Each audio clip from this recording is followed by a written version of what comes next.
Se ha generado cierta polémica alrededor de unas declaraciones que diste, que igual no estaba entre tus prioridades, tocar Muface, ¿no? ¿Crees que quizás esa declaración pudo dar alas a que las aseguradoras presionaran más? El Ministerio de Sanidad no tiene nada que decir en Muface, es Ministerio de Función Pública. Yo discrepo de lo que ha pasado con Muface. Estamos manteniendo de alguna manera un subsistema que es ineficiente y que yo creo que no le aporta nada ni a la salud de los funcionarios ni al Sistema Nacional de Salud. ¿Existió un distanciamiento entre Yolanda Díaz y tú en la fase previa, digamos, a la conformación de la candidatura europea de Sumar?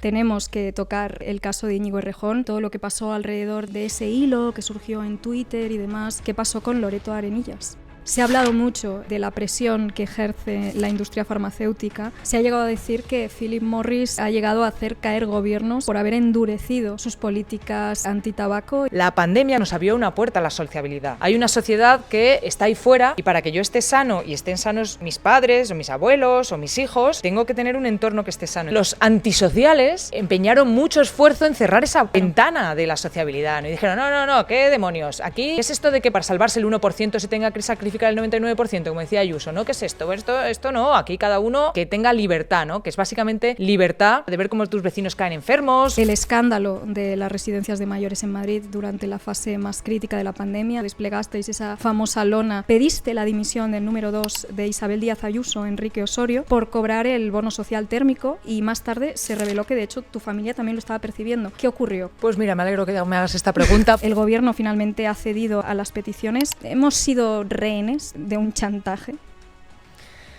¿Lo has dicho tú? No. Si algo nos enseñó la pandemia del COVID-19 es que cuando se trata de salud entran en juego la política, la ideología y el poder. Un poder que se disputa entre lo público y lo privado, entre el derecho a la salud y los intereses de los mercados, entre la vida y el negocio. ¿Por qué no se han depurado responsabilidades por el escándalo de las residencias en Madrid? ¿Por qué sigue la sanidad pública depauperándose y perdiendo terreno frente al sector privado? ¿Hasta qué punto las farmacéuticas, las aseguradoras y los lobbies influyen en las decisiones que toma el gobierno? ¿Qué es Muface y por qué ha causado tanto revuelo y controversia? ¿Es justo que sufraguemos con dinero público una atención médica privada reservada exclusivamente a los funcionarios del Estado? Hoy hablaremos de todo esto y mucho más con Mónica García, ministra de Sanidad. Y sí, también abordaremos una de las grandes crisis internas de los últimos meses, los testimonios contra Íñigo Errejón. ¿Qué se tendría que haber hecho de otra manera? ¿Qué autocrítica toca hacer? ¿Y qué puede hacerse para prevenir que estas situaciones sigan dándose? Como siempre, antes de empezar, hago un breve inciso para recordaros que No Obstante es un podcast que estamos sacando adelante sin financiación o ayuda externa y sin obtener ningún tipo de remuneración. Si entráis en apoya.furor.tv, a partir de solo €1 al mes podréis obtener beneficios como acceso anticipado a todos los episodios, acceso a estos episodios sin anuncios y la posibilidad de hacer preguntas a nuestros invitados y ayudarnos a que esto siga creciendo. Sin más dilación, empezamos. No Obstante, un podcast de Aime Román para Furor TV.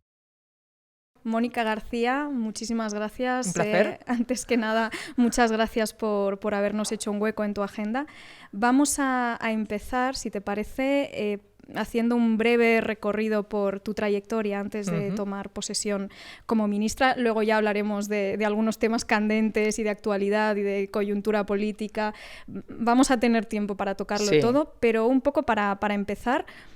Y bueno, de hecho, para quien no tenga el dato, tú provienes de los movimientos de base, en particular de las mareas blancas, que han estado durante años precisamente protestando y movilizándose contra la privatización y contra los recortes en sanidad. Hoy eres ministra de Sanidad, ¿no? Y dices, ostras, ¿cuánto queda de la activista en la ministra? ¿Surgen contradicciones? Bueno, de hecho, el Partido Popular me llama la ministra activista, ¿no? Como si fuera también una cosa así un poco despectiva, como si el activismo en defensa de la sanidad pública fuera algo despectivo. Yo me siento muy orgullosa de haber defendido nuestro Sistema Nacional de Salud y nuestro Sistema Público de Salud desde el activismo y, por supuesto, ahora desde mi puesto de ministra, ¿no? Yo creo que no hay ninguna contradicción, hay una línea continua que me lleva a defender, a intentar reforzar el Sistema Nacional de Salud como una de las joyas que tenemos, como uno de los ejes que vertebran nuestra sociedad y como un estandarte de redistribución de la riqueza, de cohesión social, de símbolo colectivo, de salvavidas, ¿no? Frente a todo este tsunami reaccionario, pues seguimos teniendo un Sistema Nacional de Salud que es envidiado en el resto del mundo y que, bueno, pues que es uno de los estandartes de las políticas progresistas. Sistema de salud, por eso, que está empezando cada vez a privatizarse y desmantelarse más. Vamos a tener también bastante tiempo para hablar de eso, pero volviendo otra vez a eso, un poco a lo que ha sido tu recorrido también por la política institucional. Como decía, empiezas con esa marea blanca, luego pasas a militar en la formación de Podemos y después en Ahora Madrid. Finalmente fundasteis Más Madrid. Claro, ha sido un recorrido en relativamente pocos años bastante convulso, y yo te quiero preguntar, ¿con qué lecciones te quedas de todas esas etapas y qué errores, si es que crees que algunos se han cometido, piensas que se pueden haber cometido tanto a título individual como dentro de estas formaciones? Bueno, la vida es un camino de errores, ¿no? Y de aprendizajes, ¿no? Pero dentro de las enseñanzas, bueno, de la marea blanca básicamente lo aprendí todo. Yo creo que hay que militar en la sanidad pública. Soy una militante de la sanidad pública y eso me ha llevado a, bueno, pues a ese recorrido político, ¿no? Involucrarme en política, porque al final la política es el terreno de juego donde nos jugamos la sanidad, ¿no? Todo está, hay un desarrollo ahora como antipolítico, institucional, y yo reivindico la sanidad pública, la política, la buena política, y durante todos estos años también la pandemia nos ha hecho aprender, ¿no? Cuál es el valor que tiene nuestra sanidad pública, nuestras políticas progresistas, ¿no? Porque yo creo que al final, como te decía antes, la sanidad pública es uno de los estandartes de la sanidad, o sea, de las políticas progresistas, ¿no? Lo seguimos manteniendo, lo mantenemos un poco con cuidado, como un jarrón chino, porque, bueno, representa esa redistribución de la riqueza, ¿no? Creo que es el mejor redistribuidor de la riqueza, cuando entendemos la riqueza no solamente en materia económica, que también, sino también como la mayor riqueza, que es nuestra salud, ¿no? Y bueno, pues en toda esa trayectoria política, por supuesto, en todo eso, ¿no? En toda esa trayectoria política ha habido altibajos, por decirlo de alguna manera. Creo que hay muchas veces que, bueno, pues que hemos podido interpretar la realidad de una manera que no era y que creo que a veces no hemos sido lo suficientemente valientes, por ejemplo. A veces hemos tenido ciertos complejos, ¿no? Que yo creo que seguimos manteniendo ahora mismo, ¿no? La izquierda ha tenido como ciertos complejos y creo que ahora también nos estamos deshaciendo de esos complejos. Yo también quiero señalar que toda esta ola reaccionaria, todo este tsunami reaccionario es reactivo, claro, a los progresos sociales, a los progresos progresistas, a los avances sociales, ¿no? A los avances del feminismo, del ecologismo, a los avances en derechos sociales, en derechos civiles. Todo eso ha provocado, bueno, que hayan salido de las cavernas, ¿no? Toda esta ola reaccionaria, pero que al final tenemos unos bastantes buenos pilares de derechos civiles, de libertades, que, bueno, pues que como jarrones chinos que son, los tenemos que cuidar, ¿no? Pero que no olvidemos que toda esta ola reaccionaria viene porque hay una gente que se siente que se van a perder sus privilegios por los avances sociales de los últimos años, que yo creo que han sido muy importantes y en los que cada uno de nosotros hemos puesto nuestro granito de arena. Aunque estoy completamente de acuerdo y suscribo al 100% esta idea de que al final todo avance trae consigo un backlash, una reacción ofensiva, reaccionaria, valga la redundancia. Hay quienes han dicho, y también estoy bastante de acuerdo, en que precisamente han podido avanzar posiciones y han podido instalar sus marcos porque han visto algunas grietas y algunas debilidades precisamente en este proyecto progresista, que quizás no ha sido tan ambicioso como a algunos nos hubiera gustado, quizás algunos de los avances han quedado más reducidos a elementos o cuestiones simbólicas que, a pesar de tener también pues muchísima importancia, ¿no? Y por ejemplo con todo lo que tiene que ver con los avances que se han hecho en materia de concienciar y sensibilizar sobre el feminismo, poner el consentimiento en el centro, etcétera, todas estas cuestiones han tenido un impacto en la vida de las mujeres y no se pueden desdeñar, ¿no? Pues todos estos cambios de paradigma. Claro, hay quienes también podrían decir que la razón por la que están avanzando estas corrientes cada vez más antipolíticas, como dices, pero también sí, reaccionarias, no se me ocurre otra palabra que no sea un insulto, así que me voy a quedar con esa, es precisamente porque hemos renunciado quizás a ser más ambiciosos y quizás hemos, como se dice muchas veces, hemos muerto de éxito. Y ¿tú estás de acuerdo con este tipo de diagnóstico? Yo fíjate que no estoy nada de acuerdo, ¿no? Y que tiene que ver con ese complejo, esa eterna culpa, ¿no? De decir, no, es que algo habremos hecho mal, que no digo que no hayamos hecho cosas mal, pero es como, bueno, es que nosotros les hemos dejado pasar, no hemos sido ambiciosos. Yo no estoy en absoluto de acuerdo. Creo que esta ola reaccionaria viene precisamente por lo ambiciosos que hemos sido, y es que esta ola reaccionaria viene con unas herramientas que son unas herramientas absolutamente destructivas, ¿no? El miedo, la incertidumbre, los bulos, la desesperación, todo eso, todos esos miedos atávicos, ¿no? Si te das cuenta, cada uno de los avances sociales que hemos tenido siempre ha ido acompañado de un apocalipsis, ¿no? Cuando hablábamos de los avances feministas, iba a haber un apocalipsis de los hombres, ¿no? Era contra los hombres. Si había un avance en derechos laborales, iba a haber un apocalipsis de las empresas. Si había un avance en derechos LGTBI, iba a haber un apocalipsis de las familias, ¿no? Entonces, yo creo que la ola reaccionaria viene armada de unas herramientas con las que nosotros no contamos ni vamos a contar nunca. Yo nunca voy a utilizar el miedo para convencer a la gente de que necesitamos un buen sistema nacional de salud o políticas progresistas, libertades y derechos para el colectivo LGTBI, ¿no? Claro. Y sin embargo, yo creo que sus herramientas son potentes por lo dañinas que son y por lo tóxicas que son, ¿no? Y eso nos hace, creo que debemos darle la vuelta, ¿no? Y en vez de sentirnos culpables, seguir percutiendo, manteniendo, sintiéndonos orgullosos de los avances que hemos hecho y presentar un horizonte que no sea apocalíptico, ¿no? Presentar un horizonte que sea...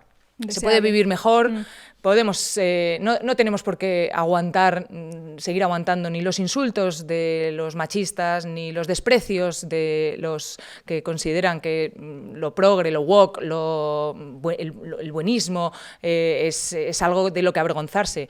De lo que hay que avergonzarse es de seguir a Trump. De lo que hay que avergonzarse es de ser ayusista, de eso hay que avergonzarse. De lo que hay que avergonzarse es de mirar para otro lado con Gaza, de eso hay que avergonzarse.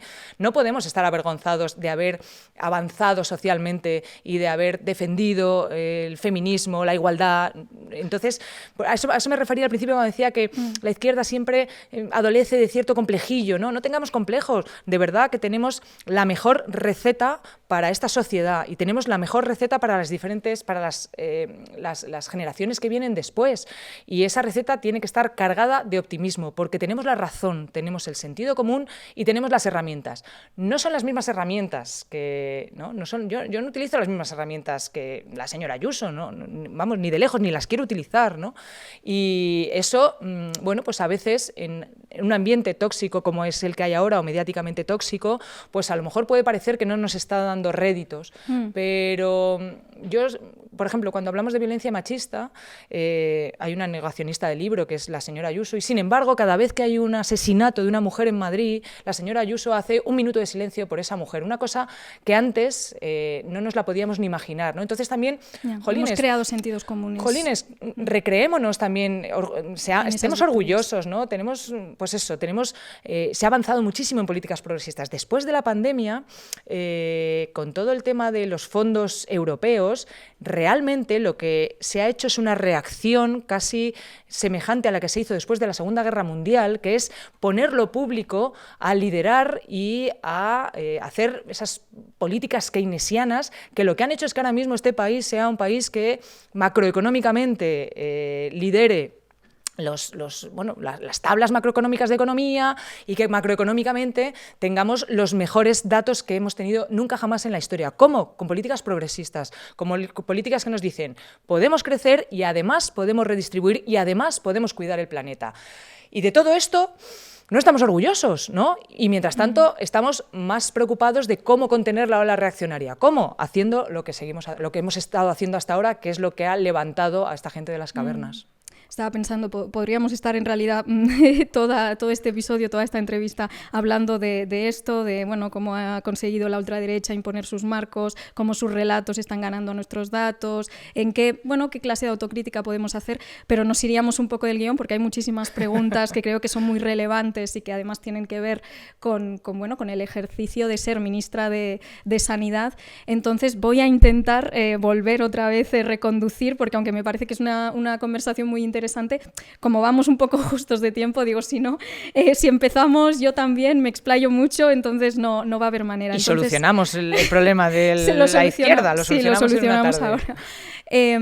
Claro, volviendo otra vez, retomando un poco una de las preguntas que te quería hacer, en su día, como mucha gente sabe, una candidatura unitaria liderada por una figura como Manuela Carmena, en este caso, consiguió destronar al PP en Madrid, que ya parecía dinástico, ¿no?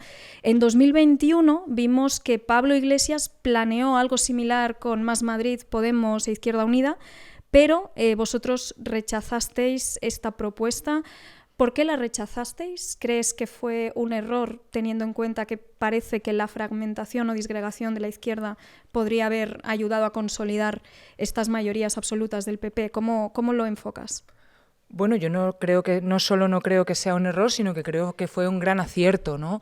Porque Pablo Iglesias y yo pertenecemos a dos organizaciones políticas diferentes. Creo que la izquierda es diversa por naturaleza, en nuestro ADN está la diversidad, y básicamente hubo un ofrecimiento de una OPA hostil que yo rechacé por la confianza en una organización como Más Madrid, que tanto ese año en el 2021 como luego en el 2023 nos hemos afianzado como líderes de la oposición en una comunidad compleja como puede ser la Comunidad de Madrid, y que tengo que recordar, en el año en el que se presentó Pablo Iglesias, nosotros sacamos 24 diputados y Pablo Iglesias sacó 10 diputados, o sea que entre los dos sumamos, ¿vale? Y yo siempre pienso que el mantra de la unidad de la izquierda no necesita tanta unidad, no necesita tanto unirse como entenderse, ¿no? Y que creo que cuando las fuerzas progresistas nos entendemos, y creo que esto hay marcos y hay ejemplos de gobiernos de coalición que así lo demuestran, que podemos entendernos teniendo ADNs absolutamente diferentes y respondiendo a la diversidad que corresponde el espectro político de la izquierda. Y es más, creo que la fórmula de Más Madrid, la que usamos en su momento y ahora la que seguimos usando, la de trabajar en la revolución de las pequeñas cosas, ¿vale? Hablar de las cosas, lo que llamamos en la primera campaña, lo que de verdad importa, lo que de verdad importa a los madrileños y madrileñas, porque somos una fuerza regional, y somos la fuerza regional que ha empatizado con un sentir progresista de esta región y que ha empatizado también con la repolitización de la gente, ¿no? Y esa fuerza se basa en una receta muy sencilla, que es hablar de la vivienda, de tu centro de salud, de la recogida de basuras de tu calle, de los centros de FP, de las residencias de mayores, de lo que realmente te motiva o te disgusta, ¿no? De cuando te levantas por la mañana o cuando te acuestas por la noche, ¿no? De las cosas reales, ¿no? De las cosas materiales, no tanto de una política abstracta, ¿no? Y entonces yo creo que esa es una receta que nos ha ido yendo pueblo a pueblo, distrito a distrito y barrio a barrio, pues ganándonos también la confianza de una política que es seria, que es una política rigurosa. Yo no sé si habéis visto las intervenciones de los diferentes diputados del Grupo parlamentario de Más Madrid son una auténtica maravilla, son una oda a la buena política. No creo que haya ningún grupo político, ningún grupo parlamentario que tenga tanto rigor, tanta potencia, tanto trabajo fino en el espectro progresista español, ¿no? Entonces yo sí que creo que fue un acierto mantener Más Madrid como una singularidad que creo que ha dado con la receta de lo que tiene que defender el espacio progresista. En esas elecciones, de hecho, Más Madrid dio el sorpaso al PSOE, esto llamó bastante la atención. Y claro, algo que también llama la atención es que a pesar de que se movilizó ese voto a la izquierda del PSOE, también se fortaleció el PP, ¿no? Y quizás desde las izquierdas partíamos un poco de este mantra, como de esta presuposición de que siempre que se movilizara el voto saldrían ganando las fuerzas progresistas. Aquí parecía que la cosa... ¿Cómo fue esto? ¿Qué pasa en Madrid en particular? Bueno, indudablemente yo... Creo que Madrid no es solamente el Madrid del Partido Popular, ¿no? El Partido Popular, no solamente la señora Ayuso, ha convertido Madrid en una especie de escaparate, de parque temático neoliberal y con todos los elementos mediático-políticos a su favor, ¿no? Utilizando un tipo de política que, insisto, yo creo que no es el buen hacer, ¿no? La lex artis de la política no creo que esté en la política madrileña. Entre otras cosas, porque cuando hablamos de qué ha pasado con esta ola reaccionaria, la ola reaccionaria, en concreto del Partido Popular, lo que se ha comido es a un Partido Popular que podría esperarse que fuera moderado, que fuera conservador, que fuera, no sé, ¿dónde está la derecha moderada, conservadora, democristiana, ¿no? Yeah. Y esa derecha ultra irreaccionaria es la que impuso Ayuso desde el primer momento aquí, y bueno, pues esa ola es verdad que ese tsunami fue muy importante. Dicho esto, creo que Madrid, hay otro Madrid que tiene un tuétano que creo que sí que es progresista, ¿no? El Madrid que defiende a sus barrios, que defiende sus centros de salud, el Madrid que ganó con Carmena, ¿no? Como decías, en el año 2015, el Madrid que en el año 2019 también hizo que ganara Gabilondo, a pesar de que las fuerzas al final le dieron la victoria a Ayuso. Creo que hay un Madrid que, como toda ciudad cosmopolita, tiene un latir progresista al cual le tenemos que dar horizontes deseables, ¿no? Y le tenemos que dar un horizonte de Madrid no tiene que ser el lugar donde se devastan los servicios públicos, Madrid no tiene por qué ser el lugar donde los precios de la vivienda crecen exponencialmente, Madrid no tiene que ser un lugar del sálvese quien pueda, ¿no? Madrid puede ser el lugar que conocimos también en la pandemia, que es para salvarnos todos, tenemos que salvar, o sea, para salvarnos individualmente tenemos que salvarnos todos, ¿no? Y yo creo que ese espíritu está ahí latente y solo hace falta darle un empujoncillo. Hablando precisamente de Ayuso, habéis denunciado, de hecho desplegasteis esa famosa lona, el escándalo de las residencias de mayores en Madrid durante la fase más crítica de la pandemia, ¿no? Los llamados protocolos de la vergüenza, 7.291 personas mayores murieron, negándoseles el derecho a ser trasladadas a hospitales, incluso a ser adecuadamente atendidas y medicalizadas, ¿no? Aquello de morirán de forma indigna. ¿Por qué no se han depurado responsabilidades y, sobre todo, por qué parece que se ha generado tal grado de impunidad, no solo a nivel legal, sino también político? Porque esto no pasó ninguna factura a Ayuso, todo lo contrario, ¿no? Entonces, me estabas contando que hay otro Madrid, pero ¿qué pasa con este Madrid? ¿Por qué no hay una respuesta? ¿Por qué parece que esta mujer puede hacer y deshacer a su antojo? No tengo la respuesta, me encantaría tenerla, pero sí que creo que incluso los votantes del Partido Popular de Madrid son mejores que el Partido Popular de Madrid y la señora Ayuso. Creo que son rehenes de esa impunidad, ¿no?, que decías. bueno, pues al final, ¿hasta dónde está llevando la raya de la tolerancia de los propios votantes del Partido Popular, ¿no? Se llevó hasta la corrupción, la toleraron, se llevó hasta los protocolos de la vergüenza, la toleraron, se ha llevado hasta, bueno, el enriquecimiento del hermano, la pareja, el piso donde vive, y la toleraron. Entonces, básicamente, esa tolerancia pues va creciendo, ¿no? A mí me parece que es una manera de tener la confianza de sus propios votantes como retenida en, bueno, pues en eso, en saber que te van a votar sí o sí, hagas lo que hagas, ¿no? Un poco lo que decía Trump de yo voy a la Quinta Avenida y me pongo a poner disparos y aún así voy a tener votos, ¿no? Bueno, romper eso es muy difícil porque entonces es concebir la política como, es casi como un dogma de fe y no como las herramientas útiles que nos sirven para bueno, pues para relacionarnos como sociedad, ¿no?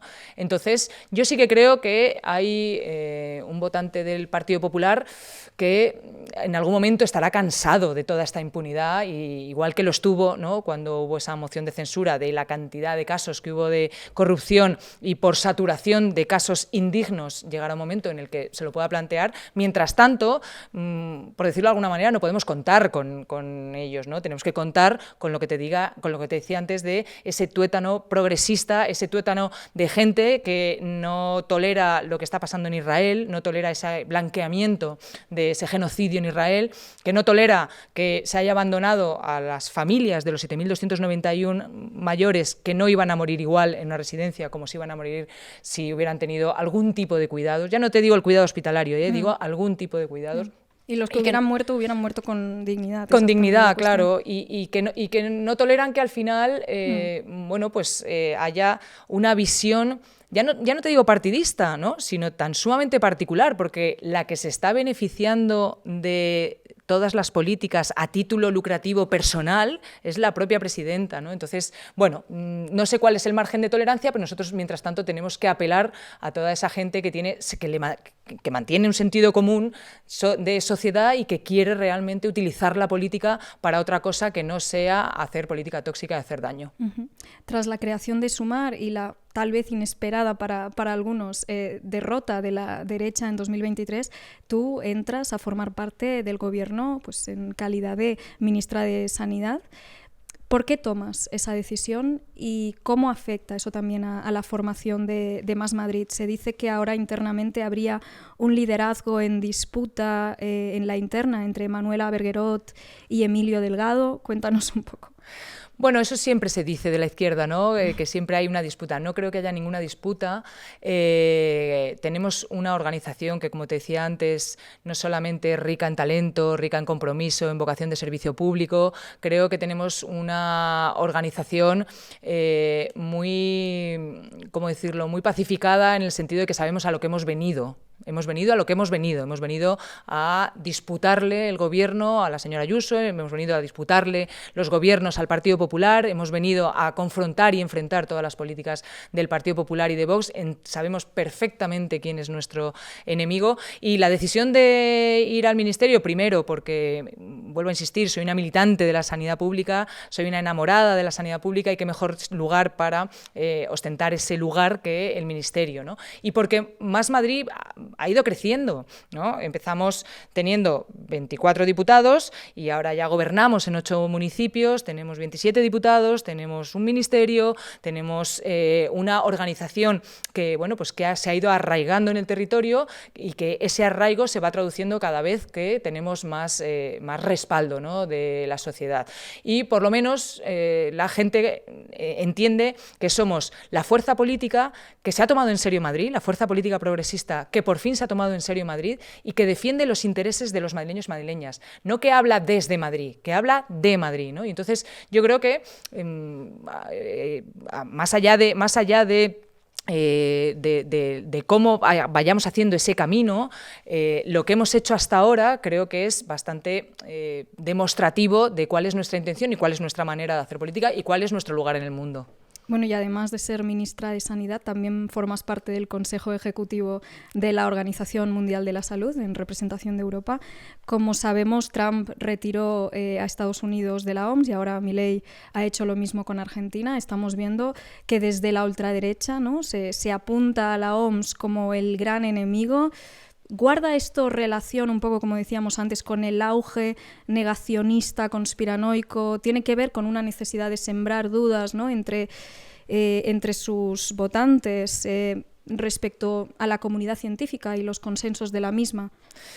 Bueno, claramente es un ataque a la Organización Mundial de la Salud, que no es otra cosa que un ataque al concepto de salud global, todavía más grave después de haber vivido una pandemia, y que tiene su origen en el negacionismo científico, en el negacionismo político. Yo creo que va todo en el mismo saco, ¿vale? No puedes ser negacionista de la política, negacionista de la democracia, sin ser negacionista de la ciencia, ¿no? O sea, quiero decir, van de la mano. No hay certezas. Es una manera de demostrar que no hay certezas, que no hay seguridad, que no hay red, ¿no?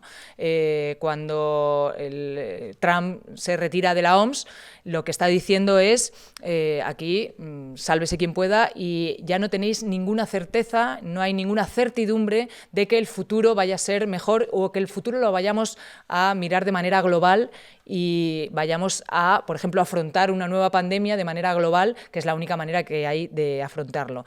Cuanto más Trump haya, más políticas reaccionarias, más compromiso tenemos que tener. Y nosotros desde el Ministerio hemos dicho más compromiso con la Organización Mundial de la Salud, por supuesto, más ayudas a la Organización Mundial de la Salud y más vocación de salud global, ¿no? De entender la salud como algo que no entiende fronteras, por supuesto no entiende de ideologías, y que, por supuesto, lo que está dejando caer Trump son, primero, muchos años de trabajo, muchos años de avances, muchos años de ciencia y muchos años de ayuda a, bueno, pues a algunos países, por ejemplo, en los que ahora está en el aire pues toda la ayuda por ejemplo, en el tratamiento del VIH, en el tratamiento de otras enfermedades, de la malaria, de otro tipo de enfermedades que, bueno, pues que las tenemos que afrontar de manera global porque sabemos sí o sí que nos van a llegar a afectar a todos, ¿no? Entonces, bueno, yo creo que es una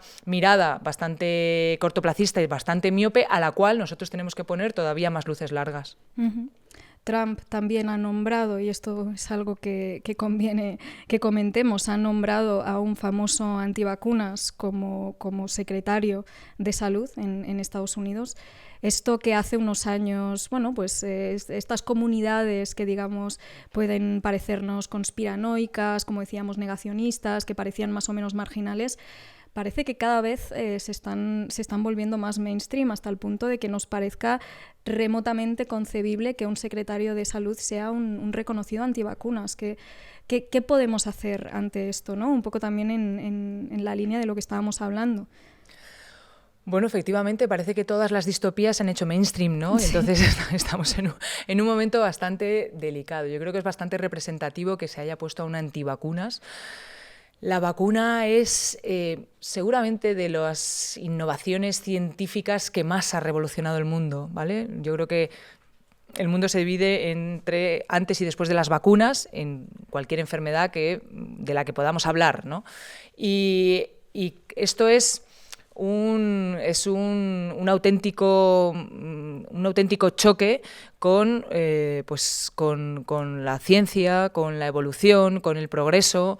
Es un ataque a la línea de flotación, ¿no? Poner a alguien en la primera potencia del mundo, poner de secretario de salud a un conocido antivacunas, un conocido anticientífico, ¿no? Un negacionista de la ciencia, un negacionista de la salud. La ciencia salva vidas, la ciencia da certezas, la ciencia y la información, ojo, que está todo en el mismo paquete. Por eso te decía que ser antivacunas solo puede responder a dos elementos: o eres un ignorante o tienes mala fe.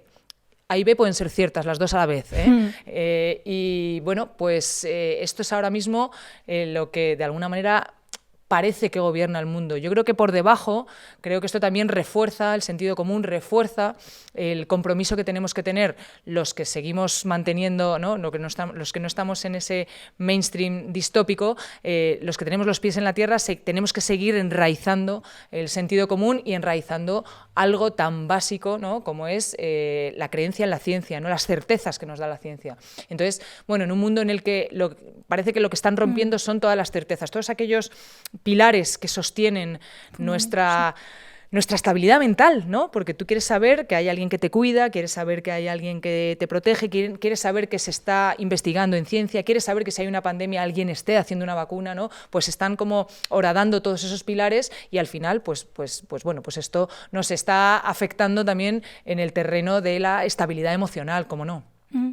Claro, precisamente un terreno fértil o un caldo de cultivo para que germinaran este tipo de teorías y también como este creciente descrédito respecto a las instituciones, respecto a la comunidad científica, fue la pandemia del COVID. Ahora, bueno, se van a cumplir, si no se han cumplido, cinco años desde que se dio pues ese gran brote. Claro, tú me hablabas de cómo la ciencia nos da certezas y nos da respuestas, pero precisamente en ese momento se generó confusión, se generó desconcierto, no había como una respuesta clara y yo creo que eso también hizo que fuera más fácil que las teorías alternativas que se dicen a veces, ¿no? Pero muchas veces profundamente conspiranoicas, maniqueas, que buscan chivos expiatorios, que buscan pues eso, una respuesta fácil, resultaran reconfortantes para la gente, ¿no? Y yo creo que en ese sentido también avanzó muchas posiciones. Hubo quienes creíamos que precisamente el COVID nos haría darnos cuenta de nuestra profunda vulnerabilidad de interdependencia, claro, y que nos ayudaría a tejer comunidades más solidarias, pero parece que también ese aislamiento y esa atomización que produjo también creó una cierta sensación de sálvese quien pueda, yo me defiendo a mí de los demás y no sé también, claro, ahora estamos hablando más en términos de guerra cultural, pero también a nivel de gestión, ya no solo gestión sanitaria en sí, sino cómo se comunicó la información, la pedagogía que se hizo desde la comunidad científica. ¿Crees que se hizo bien desde los propios medios? Se comunicó adecuadamente o quizás veíamos que un día nos decían no, el COVID parece que se da por el tacto, luego nos decían, o sea, recibíamos mensajes contradictorios que quizás alimentaban, ¿no? Ese ánimo o ese estado mental conspiranoico, no sé cómo lo enfocas. Sí, bueno, en esto último que decías es que la ciencia avanza así, claro, ¿no? La ciencia avanza así, avanza... me atrevería a decir ensayo-error, ¿no? Yo siempre cuento que durante la pandemia, al principio de la pandemia, empezamos a utilizar unos fármacos que más o menos 2 o 3 meses después se evidenció que no eran útiles y dejamos de usarlos. Y no pasó nada. Quiero decir, nadie habló de que antes había habido... nadie culpabilizó a nadie. Sencillamente se demostró que no eran útiles y se siguió. El camino de la ciencia avanza así, ¿no? Es curioso que el camino de la política no es capaz de transitar... Claro. No es capaz de transitar, de alguna manera, bueno, pues los cambios, ¿no? Los cambios sociales, los cambios culturales, los cambios en la ciencia que hay, ¿no? Y claro, es que el escenario era ya suficientemente distópico y de hecho creo que era la incertidumbre, creo que es lo que nos jugó en nuestra contra, ¿no? Porque la incertidumbre es lo que te hace replegarte sobre ti mismo, replegarte sobre ti mismo y convertirte en más individualista, ¿no? Por eso todas estas políticas de desconfianza, de incertidumbre, nos van horadando al final, ¿no? Es ¿no? Como el país de las piscinas, pues el país de la desconfianza, ¿no? O el mundo de la desconfianza. La pandemia, como bien decías, nos abrió una puerta a la sociabilidad, ¿vale? De repente estábamos todos en casa y dijimos, hay una sociedad que nos cuida, hay una sociedad que está ahí fuera y que para que yo esté sana tiene que estar sano mi vecino. Y para que yo esté sano y estén sanos mis padres o mis abuelos o mis hijos, tengo que tener un entorno que esté sano. Entonces se abrió esa puerta a la sociabilidad, a esa puerta a, ¿por qué no decirlo?, al progreso, a la progresía. Claro que sí. De repente eso que decía Margaret Thatcher de no existe la sociedad, solo somos individuos, tal.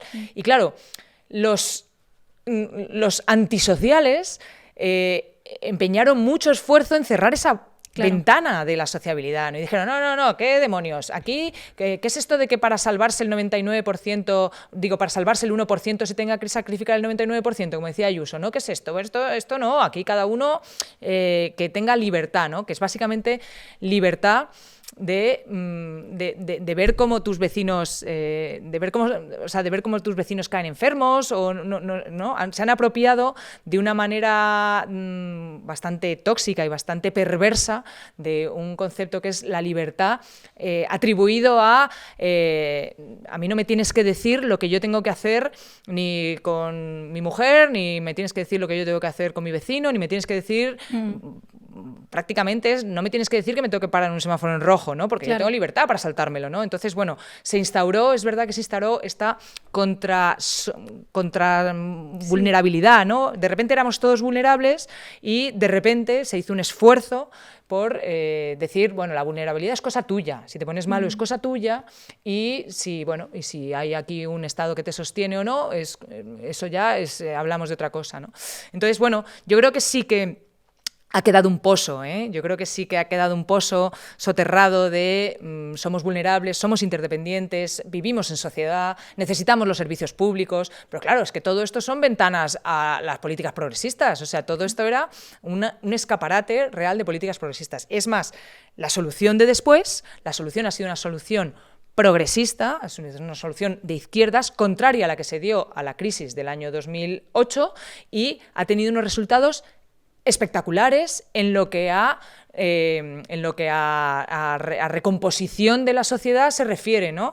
En el 2008 arrastramos las políticas de recortes durante 10 años y ahora, bueno, pues en 2 o 3 años hemos logrado recomponernos, lo cual no significa que haya llegado a todas las familias, o sea, que macroeconómicamente nos hayamos reconstituido no significa que haya llegado a las familias, pero sí que es verdad que hemos puesto una receta completamente diferente a la que nos proponían los neoliberales y esa receta ha funcionado como nunca. Hablando de neoliberalismo precisamente, y como es sabido y hemos comentado, el PP de Madrid lleva décadas favoreciendo al sector privado este modelo Quirón, ¿no? En detrimento de la salud pública, que como sabemos realmente no es un sustitutivo de digamos, esas mutuas no van a cubrir lo que te podía cubrir, cada vez menos, por desgracia, porque se está desmantelando o están intentando desmantelarla, ¿no? La salud pública. Entonces, desde el Ministerio, ¿pueden tomarse medidas para frenar esta tendencia privatizadora, este desmantelamiento de lo público, para evitar que, como estamos viendo, acaben prevaleciendo ante todos los intereses de estas mutuas, de estas aseguradoras privadas? O al tener, digamos, las competencias, las comunidades autónomas, es difícil que desde el propio Ministerio se pueda hacer algo al respecto. Bueno, nosotros vamos a impulsar y queremos impulsar una ley de gestión pública y de integridad de la gestión pública, ¿no? Que tanto a nivel del Ministerio vamos a impulsar eso y a nivel de la Comunidad de Madrid, en la Asamblea de Madrid, el Grupo Parlamentario Más Madrid va a impulsar una ley antiquirón, ¿vale? Uh-huh. Porque lo que estamos hablando es de aseguradoras, no tanto aseguradoras, las aseguradoras tienen otro escenario, otro papel, ¿no? Vale. Pero, bueno, los determinados grupos privados, como puede ser el Grupo Quirón, que al final ejercita de parásito de nuestra sanidad pública. O sea, se aprovecha del buen hacer de la sanidad pública básicamente para tener una rendición de cuentas ante accionistas que ni siquiera viven en España. O sea, que estamos descapitalizando nuestra sanidad. Estamos haciendo que todos los euros que deberían ir destinados a los pacientes, a la investigación, a los profesionales, bueno, pues tengan una fuga que se está yendo a las cuentas de resultados de una empresa concreta, que además es una empresa que ni siquiera es española, es una empresa extranjera, ¿no? Entonces, claro que vamos a pelear contra esto, porque es que todos necesitamos que todas las inversiones que hagamos en sanidad vayan a parar realmente a salud, vayan a parar realmente a políticas de prevención, políticas de promoción, tratamientos, diagnósticos, etcétera, etcétera, ¿no? Lo necesitamos porque hemos visto el valor que tiene el dinero que tiene que ir a parar a la salud de los ciudadanos, ¿no? Uh-huh. Y a mí me parece que no nos podemos permitir que haya determinados parásitos acompañados de gobiernos enteros, quiero decir, impulsados por gobiernos enteros, para que lo que están pensando más es en la cuenta de resultados de empresas privadas con algo tan sensible y con algo tan importante como puede ser la salud. Sí, perdón, que he metido como en el mismo saco de mutuas, aseguradoras, sector privado, como que ya en mi cabeza era todo un poco lo mismo. Claro, precisamente la ley 1597 permite la entrada de empresas privadas en la sanidad pública. ¿Tenéis intención de derogarla? Sí, estamos en esa ley que te digo de gestión pública y de integridad. Uno de los apartados es ese, pero aunque se ha puesto mucho el foco en la ley 1597, no es el único problema que tenemos, ¿no?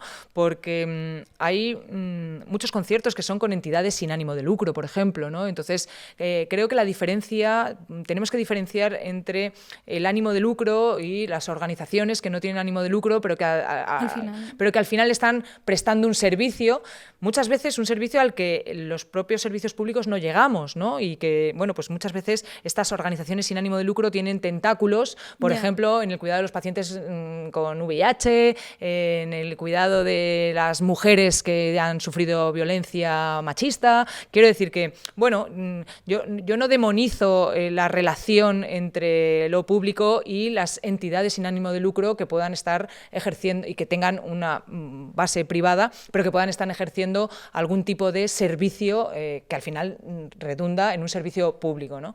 Entonces, sí que creo que tenemos que poner pie en pared con el lucro incesante, ¿no? Este lucro incesante de determinadas empresas que quieren además un rendimiento a corto plazo, se llevan nuestros pacientes, se llevan nuestros impuestos, porque al final lo que se están llevando es el esfuerzo de todos los españoles y españolas que se materializa en los impuestos y que hay una parte de esos impuestos, hay una parte de la tarta que se la están llevando para, bueno, pues en el mejor de los casos, una cuenta de accionistas, en el peor, Maseratis y áticos de lujo. También desde hace años vemos que algunas comunidades autónomas van buscando vacíos legales para evitar garantizar y hacer efectivos derechos como la universalidad de la salud, ¿no? Como el derecho a la salud universal. Entonces, te quiero preguntar, ¿qué lagunas, qué subterfugios utilizan y qué estrategias estáis siguiendo o tenéis en mente o queréis proponer para frenar esto? Bueno, tenemos ya en Cortes la ley de universalidad para que se considere que toda la persona que está en territorio español tiene que ser atendida. No tiene que ser atendida en urgencias, ¿no? No tiene que llegar al punto de necesitar una urgencia. Tiene que ser atendida donde tenemos que ser atendidos todos los españoles y españolas, que es en atención primaria, en los hospitales, a procesos agudos, procesos crónicos, procesos urgentes de todo tipo, ¿no? Tenemos el derecho a la protección de la salud. Y ese derecho a la protección de la salud no te lo da, no te lo da el ser español, te lo da el ser ciudadano, el ser humano y el estar aquí en nuestro territorio. Y esa ley está ya, esperemos que salga adelante, con los diferentes equilibrios que tenemos ahora parlamentarios, pero tenemos pendiente la ley de salud pública, la ley de la Agencia de la Salud Pública, y la siguiente es la ley de universalidad, ¿no? Que, como dices, pretende rellenar todas esas salidas, ¿no? O vías de escape por las que se han ido algunas comunidades para no tratar a algunos pacientes. Sí, y si hablamos de esos recovecos y de esas vías de escape y de esos subterfugios, ¿no? Precisamente para evitar que derechos reconocidos por ley se hagan efectivos, también tenemos que hablar del problema del aborto, tenemos que hablar sobre las dificultades que están surgiendo particularmente en la Comunidad de Madrid, particularmente en Madrid, para que se practique esa interrupción voluntaria del embarazo en centros públicos, ¿no? Bueno, los médicos pueden acogerse a esa objeción de conciencia, pero también hay sospechas bastante bien fundamentadas de que pueden estar recibiendo también presiones por parte de sus superiores. ¿Existen protocolos para evitar este tipo de trampas y en el caso de existir están funcionando? ¿Tienen que reformularse? ¿Tiene que repensarse esto? Bueno, una de las cosas en las que se amparaban las comunidades autónomas que no querían hacer efectivo ese derecho a tener una interrupción voluntaria del embarazo en el sistema público es que no existía un registro de objetores de conciencia. En diciembre ya lo aprobamos en el Consejo Interterritorial, por cierto, con el voto a favor de todas las comunidades del PP lo aprobaron. Entonces ya no se pueden agarrar a ese precepto para vulnerar la ley que dice que, bueno, pues que todas las mujeres tenemos derecho a que la interrupción voluntaria del embarazo se haga en el lugar de confianza que en este momento nuestro mayor lugar de confianza, el que más confianza nos genera, es nuestro Sistema Nacional de Salud, ¿no? Alrededor de esto es verdad que se tienen que ahora que organizar los servicios y tiene que, de alguna manera, desarrollarse con la misma naturalidad con la que se hacen otros procedimientos, ¿no? No estamos hablando de una singularidad. Queremos que se cumpla la ley, queremos que las mujeres sean atendidas donde más confianza tienen para ser atendidas y queremos que el sistema público haga la cartera de servicios y la asistencia que tiene que hacer sin estar invadida de alguna manera por la ideología o por invadida por las diferentes las diferentes corrientes antiabortistas que pueda haber en una minoría de la población, ¿no? Y bueno, pues estamos en ello. Es verdad que la dispersión o la heterogeneidad entre las diferentes comunidades es muy variada, nos encontramos con casos muy variados y lamentablemente nos seguimos encontrando con casos de mujeres a las que pues las expulsan, ¿no?, de nuestro sistema sanitario a un sistema privado para que puedan abortar. También la ley del medicamento está en proceso de tramitación, si lo tengo bien entendido. Si lo he entendido bien, ayer... si estoy al tanto, ayer tuvisteis una reunión en el Consejo de Ministros al respecto. Se ha hablado mucho de la presión que ejerce la industria farmacéutica.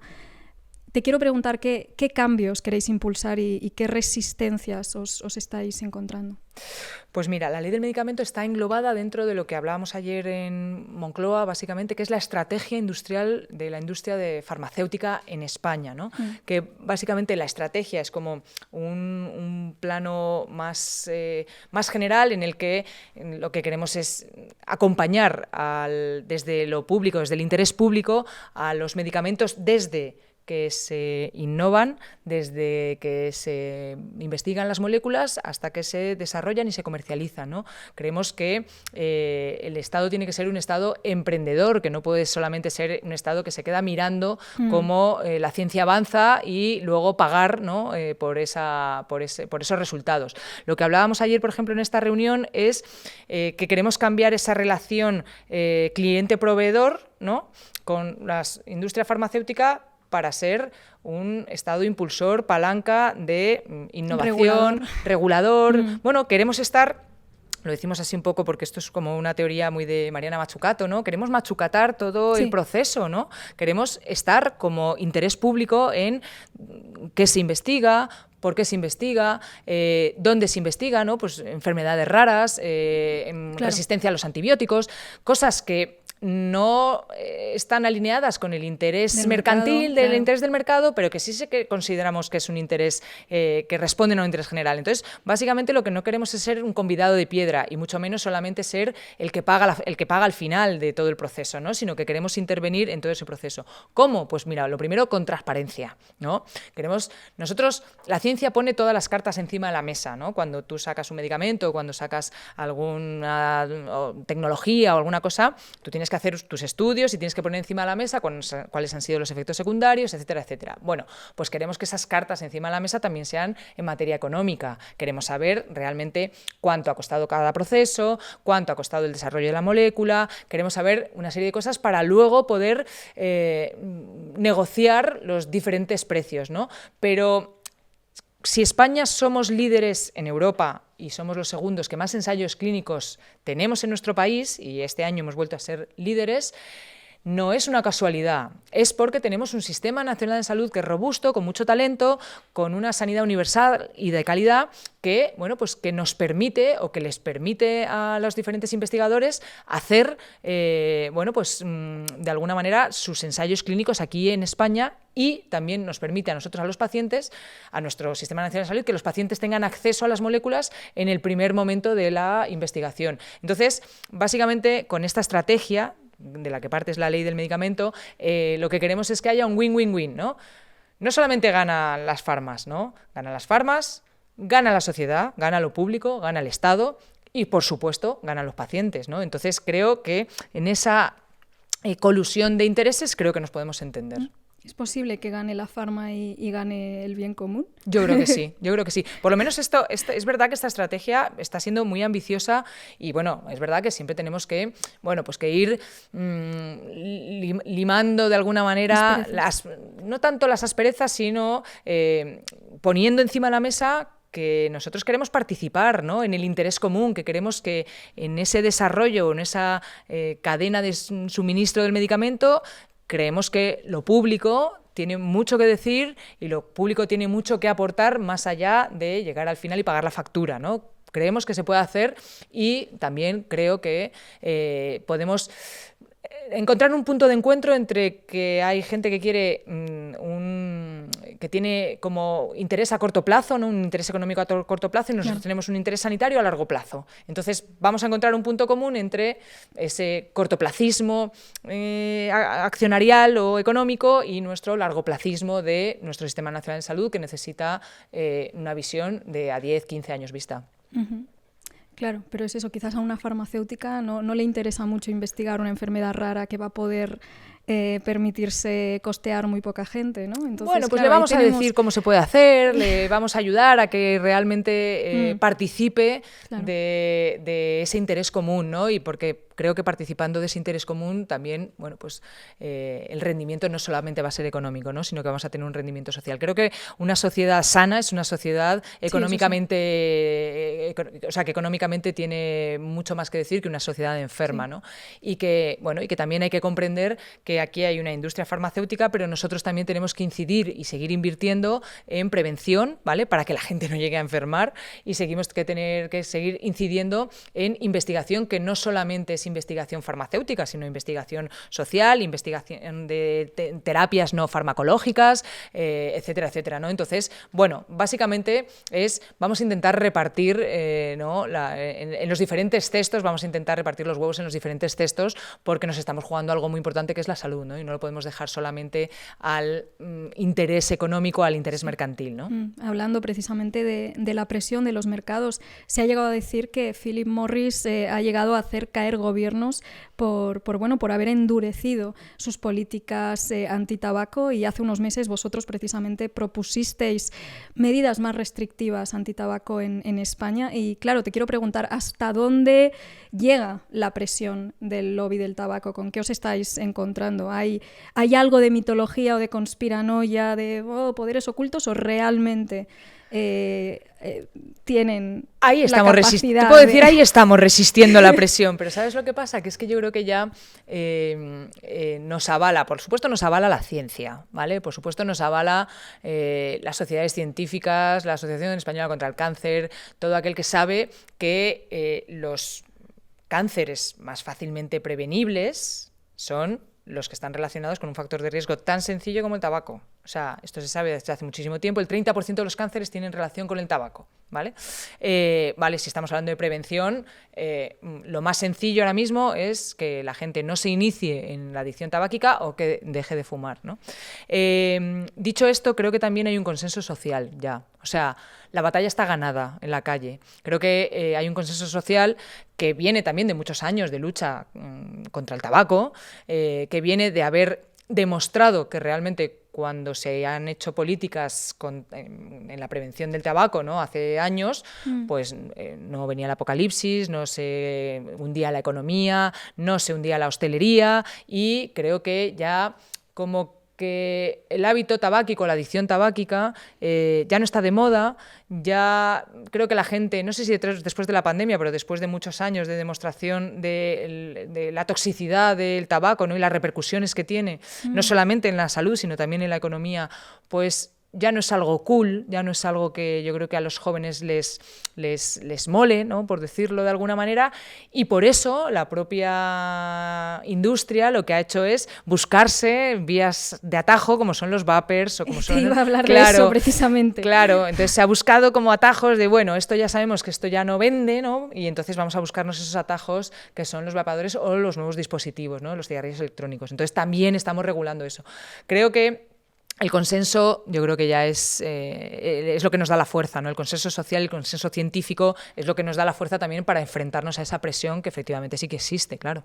Como decías, ha habido mucho marketing por parte de las tabacaleras y se asociaba a algo cool, pero incluso consiguieron que se asociara a la liberación femenina, ¿no? Parecía que ser una mujer independiente era ser una mujer que fumaba, ¿no? Como que en este sentido pudieron cooptar la libertad un de poco tener cáncer de pulmón, movimiento feminista, ¿no? Y ahora vemos algo similar con el vapeo. Han conseguido que parezca que, bueno, que es algo moderno, algo, pues, sí, que te hace, pues, estar a la moda. Y te quiero preguntar ¿qué mitos crees que hay alrededor del vapeo? ¿La gente los considera los ¿cómo se dice? ¿Vapes? Vapers, sí, vapers o vapeadores, ¿no? Sí. Es que digo, a ver si me estoy inventando la palabra o el término. ¿Crees que la gente los considera más inocuos, más inofensivos de lo que realmente son? ¿Crees que hay mitos alrededor del vapeo? Bueno, más que mitos, hay campañas de publicidad y campañas de propaganda, ¿no? Total. Que básicamente se venden como, pues eso, como un control de daños, son menos dañinos, ¿no? Entonces, nosotros desde el Ministerio decimos, vale, si son control de daños, quiero decir, si alguien que quiere dejar de fumar pasa a vapear porque es un poquito menos dañino, ¿vale? Entonces es una prescripción médica, tú quieres dejar de... ¿no? Como cuando te doy un chicle de nicotina. Yo no le doy un chicle de nicotina a un niño en el instituto, Bien ¿no? visto. Quiero decir, te doy algo porque considero que en tu proceso de deshabituación de la adicción tabáquica, bueno, pues necesitas un proceso, ¿no? Que te ayude. Pero no es para lo que se está utilizando los vapes, se está utilizando como vía de entrada de la adicción tabáquica, ¿no? Y pues eso, vestido como algo moderno, algo con sabor a fresa, ¿no? Entonces no deja de ser tóxico con sabor a fresa. Y ya se ha demostrado que los vapeadores también alteran el ADN de las células pulmonares. Entonces, vale, ¿cuál es la gradación de la toxicidad? No es que esto es menos tóxico que el matarratas. Bueno, sí, ya, pero eso no significa que sea algo que sea sano, ¿no? Y no hay vapeador sano, no lo hay, ¿no? Y vuelvo a insistir, si es para que la gente deje fumar, entonces, bueno, yo voy al médico, el médico me lo prescribe durante un tiempo y, bueno, pues es una estrategia de deshabituación, pero no es algo que se venda en las puertas de los institutos. Tenemos que hablar también de lo que mucha gente considera una asignatura pendiente, que es la de la salud mental pública, ¿no?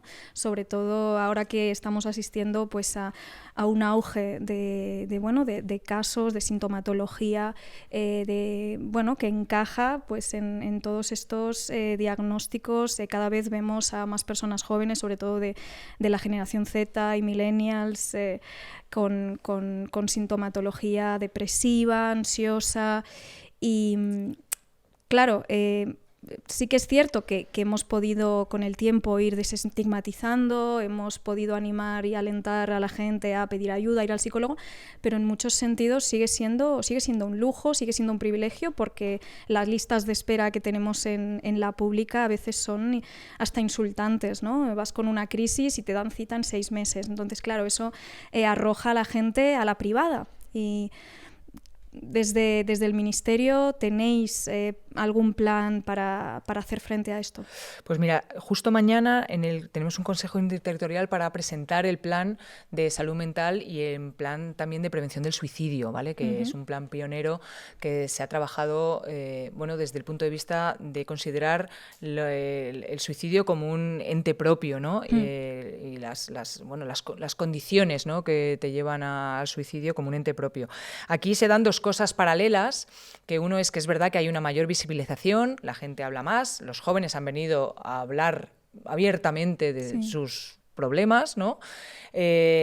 Con ese espíritu de visibilización y de desestigmatización, ¿vale? Y por otro lado, paralelamente hay también una patologización de los malestares de la vida cotidiana, ¿no? Yo tengo chavales pequeños y ellos hablan siempre en términos patologizantes, ¿no? Uy, esto en bachiller voy a tener ansiedad, bueno, es que ya soy TOC, ¿no? Se ha patologizado o se ha verbalizado de una manera patológica malestares que, bueno, pues que son cotidianos, son de la vida, que hay que afrontarlos y que tenemos que hacer las dos cosas a la vez, ¿no? Visibilizar todos esos malestares, visibilizar toda esa patología, todos esos trastornos de salud mental, tanto leves como graves, y a la vez, bueno, desmedicalizar. Somos el país que más ansiolíticos, benzodiazepinas consume, desmedicalizar la vida y poner también el foco, que es algo en lo que estamos muy pesados en el Ministerio de Sanidad, en los determinantes sociales de la salud, ¿no? Porque podemos llenar esto de psicólogos y psiquiatras, y es verdad que tenemos un problema de acceso a los profesionales, ¿no? Y que hay listas de espera que son absolutamente aberrantes y que rompen el principio de acceso a nuestro Sistema Nacional de Salud o a la protección de la salud. Pero tenemos que hablar de cuáles son los condicionantes que llevan a determinadas personas a tener una mayor ansiedad. Por ejemplo, la vivienda. Yo siempre lo pongo iba como a poner ejemplo. el ejemplo también. Claro, el 38% vive con angustia el acceso a la vivienda. El 38% de la población española vive con angustia pagar el alquiler, la hipoteca, acceder a la vivienda. Somos una sociedad en la que los jóvenes no se pueden independizar, las parejas no se pueden divorciar. Claro. La vivienda es ese obstáculo que está entre ese crecimiento macroeconómico que antes te contaba, ¿no? Que tenemos realmente, que es un crecimiento, crecemos más, 5 veces más que el resto de los países de la Unión Europea, y sin embargo, eso no llega a las familias porque el principal obstáculo que hay entre que esa macroeconomía se traslade a esa microeconomía es la vivienda. Es la vivienda. Cuando la gente se está dejando entre un 50 y un 60% del sueldo en la vivienda, pues a ver quién duerme bien, ¿no? A ver quién es capaz de no estar angustiado, ¿no? O cuando ve que sus hijos no pueden desarrollar un proyecto de vida, claro, o tus amigos no pueden desarrollar un proyecto de vida, pues ¿cómo no vas a vivir angustiado, ¿no? Volvemos otra vez a esa incertidumbre. La vivienda, que debería ser como tu hogar, tu reposo, se ha convertido en tu principal problema. Y entonces eso repercute, cómo no, en los trastornos de salud mental, trastornos ansioso-depresivos y el principal foco de preocupación ahora mismo de los españoles. Sí, te iba a decir justo eso. Bueno, ya lo ha dicho ella, ¿no? Pero claro, cuando decías lo de la sobredimensión o patologización, a veces el lenguaje que se emplea para hablar de malestares que pueden ser, que pueden tener sentido en un contexto determinado y no tienen por qué ser patológicos. Estoy de acuerdo en que a veces la visibilización tiene como ese doble filo de que quizás podemos entonces tender a, psicologizar o emplear un lenguaje terapéutico para incluso para hablar de interacciones cotidianas, pero al mismo tiempo, claro, si estamos en un contexto en el que mucha gente no ha podido siquiera aspirar a tener un proyecto vital y somos una generación cuyas expectativas han sido truncadas, pues es normal que también surjan muchos malestares que se acaban manifestando de esta manera. Lo que dices de también la inseguridad laboral, por mucho que en ese sentido se hayan podido dar algunas mejoras en comparación con el problema de la vivienda, claro, al final una cosa, hasta que no resolvamos la cuestión de la vivienda, muchas de las otras medidas que se pueden tomar al final no van a ser lo suficientemente efectivas, porque claro, es como el tema del SMI, que es como, sí, yo me alegro de que suba el SMI, pero claro, el problema es que le estás subiendo el salario a tu rentista, entonces, claro, a tu casero. A tu casero,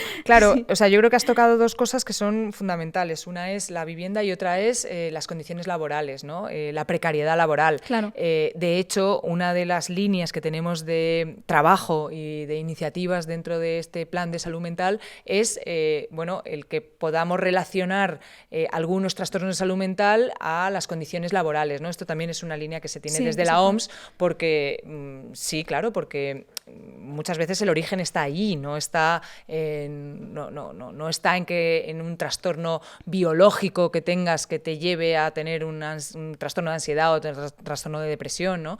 Pero vamos, que de esto hay evidencia científica más que de sobra que demuestra que las personas que tienen condiciones laborales, condiciones económicas, condiciones sociales peores, tienen peores indicadores de salud en general y peores indicadores de salud mental en concreto, ¿no? Y yo creo que se resume en lo que decías, ¿no? Expectativas, ¿no? Cuando tú a toda una generación le has cortado las expectativas, le has cortado la certidumbre, le has cortado esas raíces que le anclan a la vida, ¿no?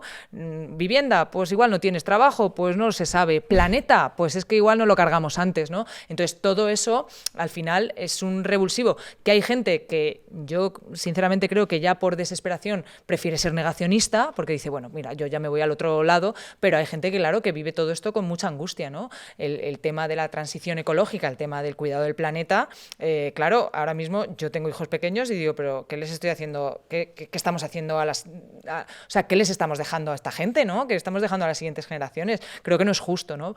Pero eso es una carreta más de incertidumbre, una carreta más de falta de expectativas y de falta de horizontes, ¿no? Uh-huh. Sí, lo que se ha denominado a menudo como despectivamente y como caricatura, como ecoansiedad. Es que los jóvenes tienen ecoansiedad. Como para no tenerla. Claro, es normal que la tengan, ¿no? Quería que pasáramos también a hablar de pues, todo el revuelo alrededor de Muface, ¿no? Y es que el conflicto alrededor de Muface estalla cuando varias aseguradoras amenazan con abandonar este modelo por falta de fondos. El gobierno finalmente ha cedido a las peticiones. ¿Hemos sido rehenes de un chantaje? ¿Lo has dicho tú? ¿Lo has dicho tú? No. Bueno.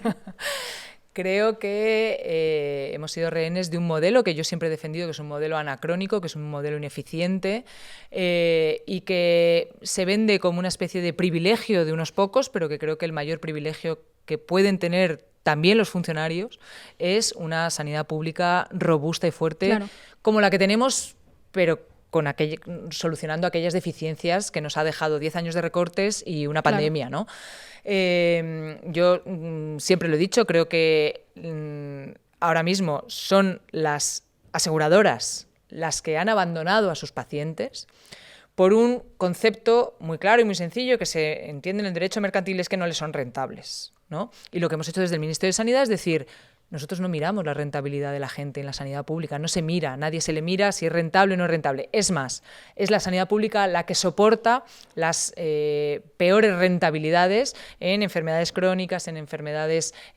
raras, en trasplantes, en investigación, en formación. Quiero decir, que nunca se puede comparar porque realmente lo que sostiene la sanidad pública es infinitamente más grande que lo que te pueda dar una aseguradora para que puedas ir a ver a tu especialista cuando tienes algún problema o alguna consulta, ¿no?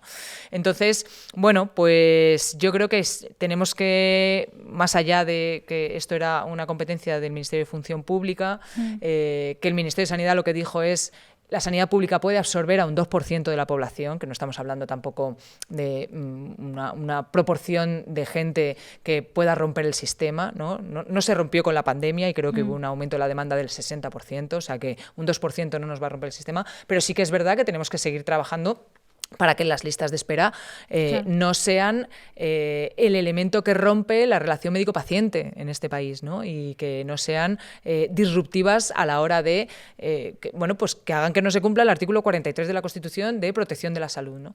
Dicho esto, ahora que todavía no ha salido la resolución, que decir, no se sabe cuáles son las aseguradoras que se van a presentar o que van a ir al concurso. Lo que sí que tenemos que, sabiendo que ya le hemos visto las orejas al lobo, tenemos que transitar a que este modelo se extinga, ¿no? Y en estos años hacer ese tránsito calmado, sosegado, de los pacientes ya. Intuyo que ya ha debido de haber mucho tránsito de los pacientes de Muface hacia la sanidad pública, ¿no? Porque todos los años, como bien sabes, pueden elegir si van a sanidad pública o van a una aseguradora privada, ¿no? Y en los últimos 10 años el 70% de la gente ha elegido sanidad pública. Esto no es casualidad, ¿no? Entonces, bueno, tenemos que ir pensando cómo hacemos ese tránsito y cómo este modelo que no existe en ningún lugar, en ningún país, bueno, pues lleva, pues de alguna manera, a que reforcemos nuestra sanidad pública y a que los funcionarios también se beneficien de lo que consideramos que es el mejor sistema sanitario que hay. Claro, es que es eso, ¿no? Esto resulta un poco paradójico y además que desde un gobierno que se dice el más progresista de la historia desde la recuperación de la democracia, pues es difícil justificar un modelo, ¿no? que con dinero público financia seguros privados para funcionarios. Además, el hecho de que sean funcionarios quienes prefieran no ser atendidos por funcionarios, o sea, deja un cierto mal sabor de boca. Es difícil, yo creo, desde fuera comprender esto y no lo sé. Tengo entendido además que según la Ley General de Sanidad, Muface debería haber sido ya integrado en el sistema público hace décadas. Bueno, Muface es previo a la Ley General de Sanidad, o sea, quiero decir, bueno, previo sí, es franquista, quiero decir que es bueno, es el modelo que se eligió para a las diferentes mutualidades que había en ese momento, pues dejarlas como una especie como de terreno, ¿no? en el que pudieran actuar. Yo sí que entiendo que había un hecho agudo y grave, que era que efectivamente las aseguradoras dejaban tirados a los pacientes, ¿no? Bajo esa amenaza de o sea, a mí sí que me han venido gente a decir, bueno, es que mi madre tal lleva teniendo este hospital de referencia, este médico de referencia, ¿no? Y de repente mañana se queda sin su médico de referencia. Yo no entro, yo sigo diciendo que el mejor médico de referencia es un médico de referencia que no tiene un conflicto de interés porque trabaja solamente por la salud y no solamente trabaja por la salud y por la cuenta de resultados de una compañía, ¿no? Pero, bueno, es que mi madre se va a quedar, sobre todo es gente mayor, porque el problema de Muface es que la gente se ha hecho mayor, la gente joven no quiere entrar en los seguros privados y, bueno, pues efectivamente les ha subido la siniestralidad. Entonces había un porcentaje de gente que de la noche a la mañana se quedaba sin su médico de referencia, sin su hospital de referencia, sin su, bueno, pues sin su manera de haber organizado su salud alrededor de algo que, insisto, es anacrónico, pero que es verdad que lleva operando muchísimos años, ¿no? Entonces, bueno, lo que tenemos que pensar de aquí en adelante es saber cómo integramos a todos esos pacientes, porque yo a esa señora que me vino, no, es que fíjate, mi madre se va a quedar sin su médico y se va a quedar no sé qué, le digo, no, es que seguramente tu madre, como mi tía, que es de Muface, se va a ver beneficiada, no solamente en nuestro Sistema Nacional de Salud, que es envidiado en el resto del mundo, se va a ver beneficiado de la atención primaria. Es claro, que a tu madre y a mi tía, quien le tiene que seguir es una atención primaria que te conozca tu patología, conozca tus circunstancias, intente que tú no ingreses, intente que no llegues al especialista, porque, bueno, pues porque se conoce el entorno, se conoce la patología, y eso es el gran valor que tiene la atención, la sanidad pública, ¿no? Yo a todos los mutualistas les digo, es que lo que te estás perdiendo es, o sea, lo que tú consideras que es una vía directa al especialista, en verdad lo que te estás perdiendo es por lo que somos envidiados en todo el mundo, ¿no? Claro. La gente, la embajadora alemana me decía, jo, qué envidia tenemos de vuestra atención primaria, porque realmente es la que sostiene la salud de la población, ¿no? Pero bueno, es difícil hacérselo entender a alguien que ya tiene como a su ginecólogo de toda la vida, o a su traumatólogo de toda la vida, o a su dermatólogo de toda la vida, ¿no? Lo que sí que sabemos es que es un modelo mucho más ineficiente, muchísimo más ineficiente, ¿no? Y que si ese modelo fuera el modelo que prepondera no solo del 2%, sino del 98%, no tendríamos sanidad pública, eso está claro, ¿no? Es insostenible. No, y que además es eso, que no sustituye realmente, o sea, que no te cubre lo que te... No, porque es que otra de las evidencias que vemos claro. Es que los pacientes, cuando tienen procesos oncológicos o cuando tienen procesos complejos, se van a la pública, ¿no? Eligen la pública, ¿no? Y entonces, claro, eso se llama selección de riesgos, ¿no? Vale, a mí esto me es rentable mientras, paradójicamente, trato a pacientes sanos. Hombre, claro, sí, normal que te sea rentable si tratas a pacientes sanos. En el momento en el que esos pacientes sanos han envejecido, como toda la población, has dicho, ay, pues no me es rentable. Anda, qué sorpresa, José Luis, ¿cómo puede ser que no te sean rentables los pacientes crónicos y pluripatológicos, ¿no? Claro que no son rentables, es que la sanidad no se mide como una rentabilidad, ¿no? Se ha generado cierta polémica alrededor de unas declaraciones que diste, corrígeme si me equivoco, pero básicamente comentaste... Solo una polémica me parece pocas. que dijiste, no quiero decir textualmente, porque no tengo aquí la frase, pero que igual no estaba entre tus prioridades o entre tus principales prioridades tocar Muface, ¿no? Viendo cómo ha evolucionado esa negociación, ¿crees que quizás esa declaración pudo dar alas a que las aseguradoras presionaran más? ¿Hubieras preferido ser más agresiva o más tajante desde el principio? Es que no fuera una prioridad, es que no es mi competencia. O sea, yo no he intervenido, el Ministerio de Sanidad no tiene nada que decir en Muface, es Ministerio de Función Pública. Yo respeto lo que hacen el resto de los ministerios, discrepando, ¿no? Yo discrepo de lo que ha pasado con Muface, pero no es una prioridad del Ministerio de Sanidad, entre otras cosas porque no está dentro de mi cartera. Yo no soy la que he negociado con las aseguradoras, yo no he puesto encima de la mesa ni un 17, ni un 30, ni un 40%, ¿no? Entonces, independientemente no es la prioridad. Es que estamos hablando de que la prioridad ahora mismo es cómo reforzamos, cómo fortalecemos nuestro Sistema Nacional de Salud, ¿no? Para hacer atractivo también a esos funcionarios que creen que tienen un privilegio, realmente para hacer atractivo el verdadero privilegio de tener un Sistema Nacional de Salud como el que tenemos, ¿no? Entonces, realmente prioridad como ministra es centrarme en lo que atiende al 98% de la población y que está dentro de mis competencias, ¿no? Que es la atención primaria, la salud mental, el refuerzo de nuestro sistema sanitario, el cuidado de las condiciones laborales de nuestros profesionales, etcétera, etcétera, etcétera, ¿no? La investigación, todo eso es una prioridad, ¿no? Entonces, de ahí viene esa frase, ¿no? Claro, si la sacas de contexto, pues puedes decir, bueno, no era una prioridad y hemos acabado en esto, no tiene nada que ver, ¿no? Quiero decir, yo me ocupo del Sistema Nacional de Salud y creo que las políticas, tanto la ley de medicamentos como la ley de universalidad, como la ley de alcohol y menores, como la ley de contra el tabaco, como la ley de la Agencia de Salud Pública, esas son mis prioridades, ¿no? Para esta legislatura. Fortalecer nuestro Sistema Nacional de Salud, volver a enorgullecernos de él y adaptarlo al siglo XXI, ¿no? Y Muface entra en otras competencias, pero yo sí que he dado mi opinión contundente, bastante contundente, y he dado la alternativa a que no estén en Muface, ¿no? Porque nosotros publicamos un informe que decíamos, mira, esto depende a la comunidad que le afecte, le va a afectar de una u otra manera, y nosotros creemos que es viable y aconsejable que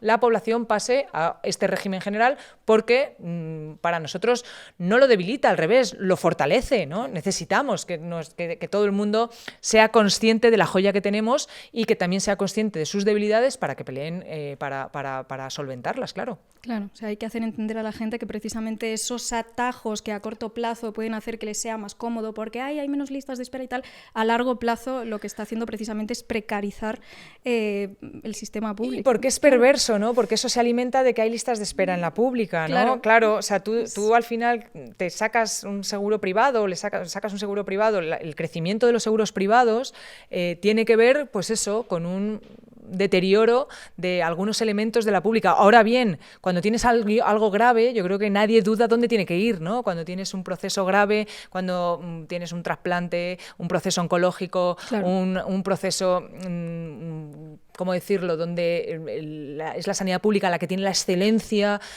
¿dónde vas? Vas a la pública, clarísimamente, ¿no? Entonces, bueno, pues estamos manteniendo de alguna manera un subsistema que es ineficiente y que yo creo que no le aporta nada ni a la salud de los funcionarios ni al Sistema Nacional de Salud. Pero, insisto, no es mi negociado. Bueno, aunque sea un tema bastante desagradable, siendo tú una figura de tanto peso en Más Madrid, tenemos que tocar el caso de Íñigo Errejón. Yo no voy a entrar a un juego de adivinanzas de ¿y tú lo sabías, tú no lo sabías? Ni nada por el estilo, no voy a entrar en ese terreno, pero lo que creo que sí que es un hecho es que se han producido errores, se han producido negligencias, han fallado protocolos, y creo que a muchas feministas, de hecho, lo que nos llamó la atención en un primer momento, cuando una de las propuestas que salieron a la luz para tratar de enmendar o prevenir que situaciones parecidas se repitan, fue que se propuso algo así como hacer talleres formativos o de sensibilización y concienciación feminista para los hombres del partido, ¿no? Y creo que esto pues, nos chocó un poco porque precisamente, al menos a nivel teórico y a nivel académico, formación, Íñigo Errejón no creo que nadie pueda poner en duda que tuviera, ¿no? Entonces creo que el foco tendría que estar más puesto y ya no me refiero solo a Más Madrid o al espacio de Sumar, sino en general en la mayoría de espacios, de organizaciones, de formaciones políticas. Creo que el foco tendría que estar puesto en crear espacios en los que, por un lado, las mujeres se sientan seguras contando lo que les ha sucedido, pero luego también que sean tenidas en cuenta incluso cuando quizás están hablando de interacciones o de transgresiones que en un primer momento pudieran no parecernos tan graves, algún comentario, alguna cosa que estuviera fuera de lugar, y abrir investigaciones internas. No estoy hablando de expulsar automáticamente a nadie solo porque exista un pequeño indicio, pero sí que creo que hace falta un mayor trabajo en ese sentido. Luego también, esto es un melón que no he visto a mucha gente abrir, pero Me gustaría saber qué opinas. Creo que precisamente a veces las jerarquías y los hiperliderazgos que se pueden crear en los partidos, en general en todos los partidos, precisamente pueden facilitar e incentivar que se produzcan estos abusos de poder y que se generen estas impunidades, ¿no? Porque nadie se atreve quizás a tocar al favorito o al que todo el mundo tiene en un pedestal. Me gustaría saber cómo has vivido toda esta situación, qué autocrítica haces y qué medidas querrías tú implementar o llevar a cabo. ¿Cómo crees que se puede intentar prevenir que este tipo de situaciones se sigan produciendo? Bueno, a ver, el machismo es estructural en nuestra sociedad. Los espacios progresistas no nos libramos del machismo. Con respecto a ¿lo sabía, no lo sabía? No lo sabía nadie. No lo sabía nadie porque una de las cosas que tiene el machismo es que se entrevera entre nuestra sociedad y el mejor de los jefes, padres, hermanos, amigos, novios, luego puede tener una doble cara que solo la conocen sus víctimas, por decirlo de alguna manera. Cuando hablas de los hiperliderazgos, más que los hiperliderazgos, es verdad, claro, las estructuras de poder, ¿no? Claro. Son las que pueden hacer ese abuso de poder. Entonces, es verdad que tenemos que estar mucho más vigilantes en las estructuras de poder, ¿no? Ya sea poder real como el poder mediático, ¿no? El ser famoso, ¿no? Eso te da relativo poder, ¿no? Cuando dices, no, es que no nos atrevimos con él, nosotros sí nos atrevimos.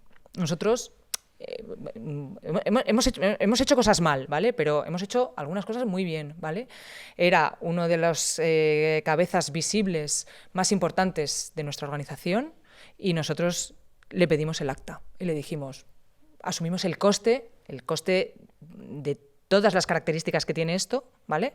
Pero yo creo que estamos orgullosas porque en una organización feminista, ¿no? Porque tú me hablabas de que se propusieron unos cursos, eso creo que lo hizo Sumar, Más Madrid no hizo nada de eso, ¿no? Más Madrid lo que hicimos fue, mira, sí, somos disculpa, una... a veces bueno, no pasa nada, no pasa nada, pero quiero decir que sí, porque luego está, como todo el ruido que hay alrededor de este tipo de casos, y nosotros lo que hicimos fuimos tajantes, ¿no? Las 3 portavoces mujeres que somos, dijimos, nosotras no estamos exentas de tener estructuras en las que ha permeado el machismo, no estamos exentas tampoco de encontrarnos con compañeros que en otros ámbitos han sido, se determinará lo que sea en donde se tenga que determinar, ¿no? Quiero decir, violento, abuso o sencillamente machista, ¿vale? Y nosotras creo que dijimos, por aquí no pasamos, ¿vale? Y luego tú decías, ¿cómo lo podemos prever, ¿no? ¿Cómo lo podemos diagnosticar antes? No diagnosticar no la palabra. ¿Cómo lo podemos identificar antes? Cuando hay indicios. Pues fíjate que yo lo estaba pensando mucho. No tengo la solución. Le he dado 3 veces. No tengo la solución, ¿vale? Porque creo que las personas que tienen una doble cara, ¿no? Y que pueden darte un discurso feminista brillante y a la vez ser profundamente machista, creo que es capaz, bueno, pues de ocultar su verdadera cara, ¿no? Y de, no te voy a decir engañar, pero sí, bueno, hacerte sentir cómodo con gente que crees que sí que milita en el feminismo, ¿no? Sabiendo que es que el machismo es estructural, no solamente está en los hombres, está en las mujeres, está en todo sitio. Entonces, ¿dónde ponemos los radares? ¿Vale? Creo que los radares, como tú bien decías, tiene que estar en las mujeres, que nos sintamos cómodas y seguras en la denuncia de todas estas actitudes, desde la más pequeña hasta la más grande.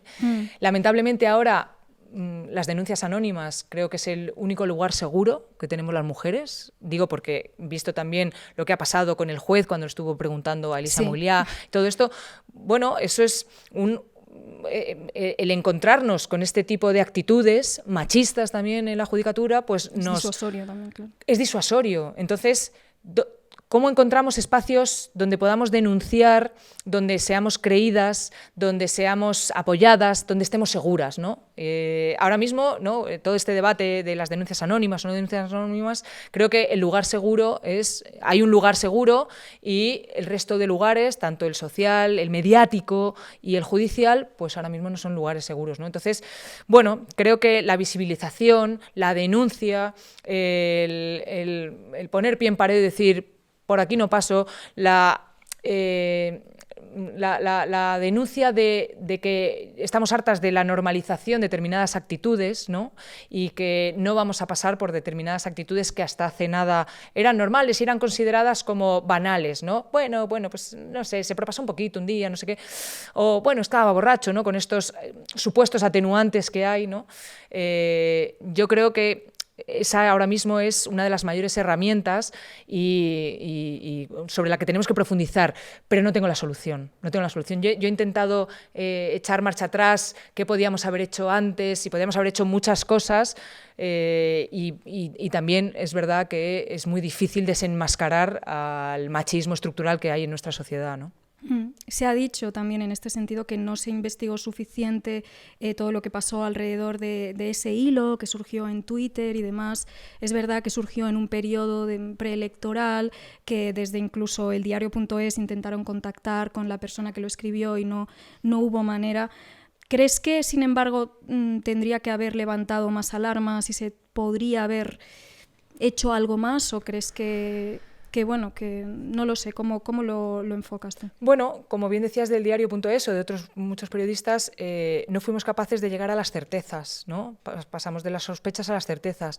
En Más Madrid, cuando tuvimos la certeza de que realmente había habido actitudes machistas y abuso de poder machista por parte de Íñigo Errejón, le pedimos le pedimos el acta, ¿no? Cuando él mismo dijo, sí, efectivamente, ¿vale? Cuando tuvimos la certeza de que eso había pasado o de que estas actitudes eran reiterativas y eran estructurales. Y había un patrón. Sí. Y había un patrón, pues en ese momento sí que dijimos, hasta aquí hemos llegado, ¿no? Entonces, claro, en los grises que hay entre la sospecha y la certeza, hay cómo actúas, ¿no? Cómo actúas. Si no eres capaz de llegar a la víctima, si la víctima decide que no le apetece o denunciar o que lo quiere cerrar ese capítulo. Quiero decir que también hay que respetar, ¿no? a las víctimas o a las personas que se sienten agredidas, ¿no? Bueno, entre la sospecha y la certeza, ahí es donde, en esos grises es donde no tengo la respuesta de cómo podemos responder más allá de denunciarlo, o sea, más allá de visibilizarlo y de denunciarlo y decir, esto ha pasado aquí y esto no puede volver a pasar. Y nunca más una mujer va a permitir que nadie, pues, le toque en una discoteca o le diga un improperio por la calle o se tenga que atener a lo que le diga el jefe solo porque es su jefe, ¿no? Pero sí que es verdad que es muy difícil actuar si no tienes certezas, ¿no? Nos pasó a nosotros, les pasó a los periodistas y les pasó a mucha gente, ¿no? También un tema sobre el que se ha especulado mucho, pero me gustaría saber tu respuesta, es ¿qué pasó con Loreto Arenillas? Pues básicamente pasó una cosa muy sencilla, que es la pérdida de confianza, ¿no? Perdimos la confianza. Cuando encontramos las certezas, pues perdimos la confianza en cuántas de esas certezas pues había estado ella involucrada, y ya está, una cosa bastante normal y bastante natural, yo creo. Uh-huh. Bueno, como estabas diciendo antes, si te he entendido bien, estás diciendo que fuisteis vosotras las que de alguna forma pues, forzasteis la dimisión de Íñigo Errejón. ¿Entra esto en conflicto con su versión de los hechos, entiendo? Él parece que habla, al menos ante el juez, dice que toma esa decisión porque ve que ha entrado en contradicción. Claro que ha entrado en contradicción. O sea, yo no creo que esté en contra de lo que él defiende dentro de los hechos, que también hay que englobarlo dentro de un proceso judicial, ¿eh? O sea, él se refiere a su proceso judicial. Él nos certifica y nos da certezas de que efectivamente esas denuncias anónimas tienen un correlato real en su manera de actuar, ¿no? Aparecen una serie de denuncias anónimas que le acusan a él y él dice, sí, soy yo. Esa es la certeza, ¿no? En el momento en el que Íñigo Errejón nos dice, sí, efectivamente, o sea, él se hace cargo, y de hecho en la carta que escribe él se hace cargo de esa actitud machista, luego la deriva hacia el personaje y la persona y estas cosas, ¿no? Pero sí, tenemos... De forma más vaga, pero claro. De forma más vaga, de una denuncia anónima, tenemos una certeza de que efectivamente... Y ahí en ese momento nosotras no sabemos de qué nos está hablando, si es de 1, de 2, de 3, de 5, de 10 casos, de 50, no sabemos de cuánto nos está hablando, ¿vale?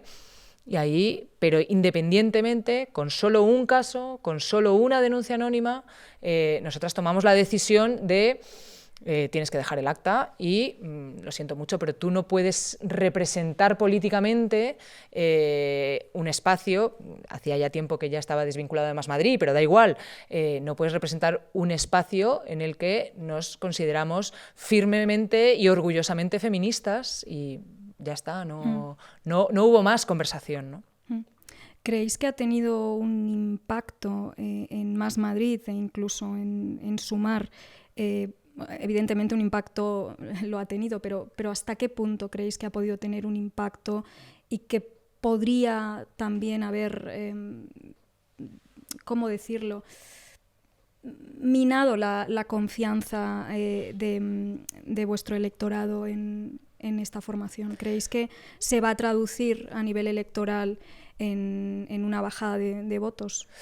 Pues mira, volvía un poquito a lo del principio que te decía, yo estoy orgullosa de la decisión que tomamos, la contundencia con la que tomamos y cómo lo hemos defendido, ¿vale? Independientemente de que tenemos que reflexionar qué podíamos haber hecho más, ¿vale? O qué podíamos haber hecho antes, pero estoy orgullosa y creo que estamos, o sea, si esa decisión se toma es porque el feminismo ha avanzado, y si esa decisión se toma es porque la tomamos porque el feminismo nos ha enseñado que ya no hay superestrella o hiperliderazgos que nos frenen a la hora de decir, da igual que sea una referencia de nuestro espacio, que nosotras no lo podemos tolerar, ¿no? Entonces, creo que es de verdad, creo que es una victoria del feminismo. Ya no te digo nuestra, pero creo que mirado con retrospectiva, claro, una organización feminista no se puede permitir tener a una persona machista con un discurso manifiestamente feminista, Quiero decir que aquí sí que hay una disociación entre lo que dices y lo que haces, ¿no? Y bueno, pues a nosotras emocionalmente, obviamente, hemos convivido con él mucho tiempo, hemos compartido campañas y trayectoria política hasta hace un par de años y bueno, pues sí, también fue doloroso también para Rita porque había compartido con él, ¿no? un espacio sentimental, ¿no? Entonces, sí, es doloroso, pero creo que fuimos contundentes y creo que tenemos que estar orgullosas del resultado. Y más allá de esto, empecemos a pensar cómo organizamos espacios seguros para las mujeres, que no solamente estén amparados por el anonimato. Empezamos a pensar cómo las mujeres visibilizamos que este machismo es estructural, que está desde lo más cercano, o sea, que pensamos siempre como que es una cosa que la tienen otros, y no, claro, cuando las cosas son estructurales, están dentro de nuestras casas, dentro de nuestras familias, dentro de nuestros coles, dentro de nuestros trabajos, dentro de nuestras organizaciones políticas, ¿no? Entonces, bueno, con esa humildad de la diferencia no es el número de machistas que tenemos en nuestra organización, es el número de feministas que tenemos en nuestra organización, y esas feministas somos las que hemos hecho que una persona de las características de Íñigo Errejón pues tenga que dejar el acta y tenga que cesar. Uh-huh. Y bueno, siguiendo con las preguntas incómodas, ¿existió un distanciamiento entre Yolanda Díaz y tú en la fase previa, digamos, a la conformación de la candidatura europea de Sumar? No sé exactamente a qué te refieres con distanciamiento, pero bueno... Discrepancia también. Discrepancia, creo que la conformación de la candidatura europea creo que hubiera sido más rica y hubiera estado más en consonancia con las diferentes fuerzas políticas que la conformábamos si el espacio de decisión hubiera sido un espacio colectivo y un espacio federado y colegiado, ¿no? Básicamente. Independientemente, seguimos el mismo rumbo, ¿no? Creo que el rumbo de mantener las políticas progresistas del gobierno, mantener el espacio progresista vivo a través de la materialización en políticas progresistas, como puede ser el aumento del salario mínimo interprofesional, como puede ser, como ha hecho esta semana, ¿no?, el ministro Bustinduy, ponerles coto a los abusos, ¿no?, en este caso de Ryanair, mantener las políticas que, bueno, pues que se lo han devuelto con memes. Que se lo han devuelto con memes. Bueno, creo que seguimos, no hemos perdido el foco, no hemos perdido el rumbo y no hemos perdido la orientación de por qué estamos en política, ¿no? Y yo creo que eso es básicamente lo importante y es básicamente lo que ahora tenemos que preservar, ¿no? Pero también cada uno toma sus decisiones, ¿no? Nosotros en Más Madrid tomamos nuestras decisiones, el Movimiento Sumar también toma sus decisiones, ¿no? Y yo no me voy a poner a criticar, ni a hablar, ni a contradecir las decisiones que toman otras organizaciones, y puedo analizar y hacer una autocrítica de las que toma Más Madrid, ¿no? Pero más allá de eso, cada uno toma sus decisiones y creo que lo que te decía al principio, tenemos que entendernos, ¿no? Las diferentes fuerzas, estamos llamados a entendernos porque tenemos a las puertas del Averno, tenemos a toda esta fuerza reaccionaria, entonces estamos abocados a entendernos y en ese entendimiento creo que no debemos tampoco perder el foco y perder el rumbo.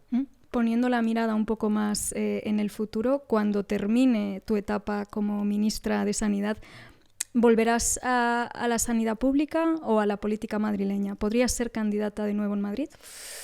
Ay, los designios de la política son inescrutables. A mí me encanta la política, me encanta la sanidad, me encanta ser anestesista, me encanta mi hospital. El otro día volví a la Asamblea de Madrid, lo considero mi casa. El 12 de octubre también lo considero mi casa.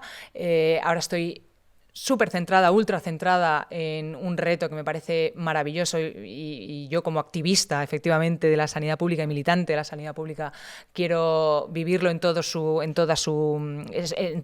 esencia, que es ser ministra de Sanidad. Y bueno, seguiré defendiendo, cómo no, que hay otro Madrid y seguiré defendiendo, cómo no, que tenemos un sistema nacional de salud que hay que fortalecer. Bueno, estamos llegando al final de este episodio, de esta entrevista, y tenemos una sección que hemos titulado Yo más que una pregunta tengo una reflexión, donde invitamos a nuestros invitados, valga la redundancia, a que formulen una pregunta / reflexión para el siguiente invitado. En este caso, quien te dejó la pregunta fue Miare. Más que una pregunta, tengo una reflexión.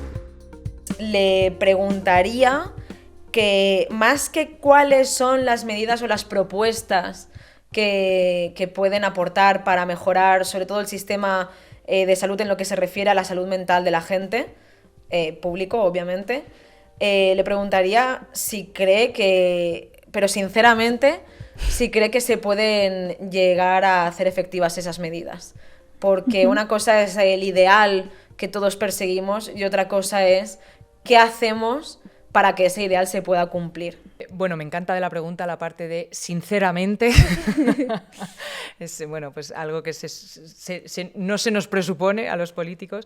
Sinceramente, yo sí que creo en la revolución de las pequeñas cosas que más allá de los ideales se pueden aterrizar. Para eso tenemos una herramienta que es fundamental, que se llama la política, y que la buena política permite aterrizar esos ideales en políticas reales, ¿no? Y algo que sea palpable.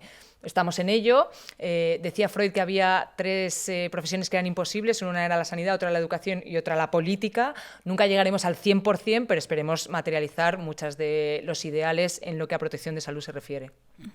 No sabemos todavía, esto nos ha pasado algunas veces, no es nada personal, no sabemos quién va a ser el próximo invitado porque todavía no hemos cerrado en la agenda, así que te pediría algo que es un poco más complicado, que es que sea quizás una pregunta un poco más general. Mira, le preguntaría, dentro de esto que hemos estado hablando, ¿no?, de la guerra cultural, ¿qué podemos hacer desde las organizaciones progresistas o desde el espectro progresista para infundir un poquito de optimismo en nuestras filas de todos los logros conseguidos, más allá de esta ola reaccionaria que nos está asustando y que creo que nos está paralizando, pero cómo podemos afrontar esta ola reaccionaria? Que no sea solamente con un escudo de resistencia, ¿no? Cómo pasamos de la resistencia a la revolución o a la revuelta, ¿no? Sí, que ahora los conservadores somos nosotros aquí conservando los derechos bueno, conservadores, quiero decir, que le han dado la vuelta. Sí. Ahora... Y ellos son antisistema porque se han pasado... Efectivamente, ¿no? Ahora sí. Antes lo revolucionario era defender tu barrio, defender tu centro de salud, y ahora lo revolucionario es cargártelo. Pues bueno... La resignificación aquí. Sí. Bueno, y ya para terminar vamos a dar paso al bloque de preguntas de la militancia, que son básicamente las preguntas que nos han dejado los miembros de nuestro Patreon. Las preguntas de la militancia. Una de las primeras preguntas es, tiene que ver con cómo cuando eras portavoz de Más Madrid pediste la dimisión del número 2 de Isabel Díaz Ayuso, Enrique Osorio, por cobrar el bono social térmico, y más tarde se reveló que de hecho tu familia también lo estaba percibiendo. ¿Qué ocurrió con eso? Pues mira, me alegro que me hagas esta pregunta porque eso se quedó ahí en un limbo. Sí, lo percibía mi exmarido y sí, lo que precipitó, ¿no? Y que creo que puedo decirlo ahora, y lo dije en su momento, que creo que fue un error, precipitó el pedir la dimisión, era porque estábamos hablando de un señor que decía que no veía a los pobres, ¿no? Y que se estaba aprovechando, un señor que es el que tenía la mayor, el mayor, no nominal, el mayor, ¿cómo se dice?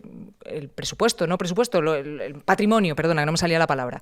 El mayor patrimonio de toda la Asamblea de Madrid era el mismo que no veía a los pobres y el mismo que se estaba beneficiando de un bono social que recordemos que eran 170 euros que te lo daban directamente y que yo no sabía que mi exmarido lo estaba cobrando.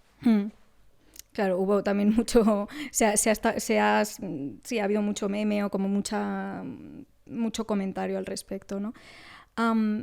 La otra pregunta es, ¿qué opina sobre la aprobación en la Asamblea de Murcia para que los jefes de servicio compatibilicen el trabajo en la sanidad pública con la sanidad privada? Esto me ha encantado, porque nosotros sacamos una iniciativa dentro del Estatuto Marco diciendo que no entendíamos que los jefes de servicio no tuvieran dedicación exclusiva, ¿no? Que si tú tienes un cargo de responsabilidad dentro de la sanidad pública, pues entendemos que ese cargo de responsabilidad conlleva, ¿no? un gran poder, conlleva una gran responsabilidad y no puede ser compatible. Y resulta que había varias comunidades, como puede ser Murcia, como puede ser Navarra y creo que Extremadura también, que lo tenían, y en reacción a esta iniciativa han decidido quitarlo, cuando por debajo nos han confesado que en verdad no les iba mal, que les iba bien, que efectivamente querían fidelizar a sus jefes de servicio, y una manera de fidelizarles también es que a estos cargos se presente gente que es fiel al sistema y que le va a dedicar la exclusividad y que no va a colgar el fonendo a las 3 de la tarde, ¿no? Entonces, bueno, estas cositas que tiene la política, reactivas, que de repente una cosa que les funciona a una comunidad, solo por el hecho de que yo digo que la voy a poner en el resto de comunidades, coge una comunidad y la quita. Bueno, bienvenidos al show de la mala política. Uh-huh. Bueno, pues aquí terminaría este episodio ya con las preguntas de la militancia. Mónica García, muchísimas gracias por haber venido y por habernos hecho un hueco. Entendemos que la agenda de un ministro no debe tener mucho espacio para este tipo de cosas, pero bueno, te agradecemos mucho que nos hayas hecho un hueco y que hayas venido y que hayas confrontado algunas preguntas que algunas eran incómodas. Para eso estamos. Pero hay que hacerlas. Efectivamente. Así que muchas gracias y encantada. Un placer. Termina aquí esta conversación en la que hemos hablado de las contradicciones, las disputas y los retos pendientes en materia de sanidad. Hemos escuchado, por parte de la propia ministra de Sanidad, Mónica García, una visión muy crítica con respecto a Muface, un sistema que sigue financiando seguros privados con dinero público. También hemos hablado de cómo está previsto que se apruebe una ley del medicamento que pueda regular y restringir el poder de las farmacéuticas, así como implementar otras leyes y medidas que ya han pasado por el Consejo de Ministros para garantizar la universalidad de la sanidad, siendo que muchas comunidades autónomas encuentran subterfugios legales para no atender a personas migrantes o para no hacer efectivo el derecho al aborto en la sanidad pública. Las propuestas están sobre la mesa. Ahora queda lo difícil, que se puedan hacer efectivas. Y es que en política, como en sanidad, no nos basta con diagnosticar y nombrar los problemas, hay que tratarlos. Cuando hablamos de la sanidad pública, hablamos de mucho más que hospitales, médicos o presupuestos. Hablamos de la línea que separa una sociedad que protege a sus miembros de otra que solo calcula lo que puede extraer de ellos. Hablamos de qué vidas consideramos dignas de ser cuidadas y cuáles quedan fuera del del pacto social. Las políticas y consignas neoliberales han hecho mella y han conseguido vaciar de contenido el concepto de lo público,